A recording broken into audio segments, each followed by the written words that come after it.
મિત્રો આખા કરેલાનું શાક આજ બને છે।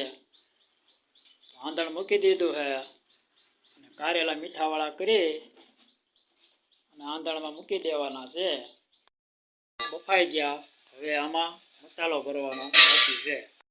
મિત્રો પછી એમાં ચણાનો લોટ લેવાનો અને તેલ ને ચણાના લોટને સરખી રીતે શેકાવા દેવાનો સારી રીતે। લોટની અંદર થોડીક હળદર નાખવાની, થોડુંક લાલ મરચું,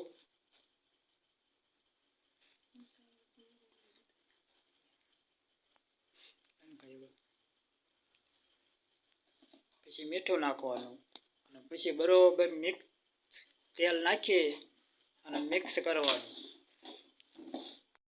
વાળવાનું એકદમ મિક્સ। કારેલામાં પછી મસાલો ભરી વાળવાનો, બધા કારેલામાં આવી રીતે મસાલો ભરી દેવાનો।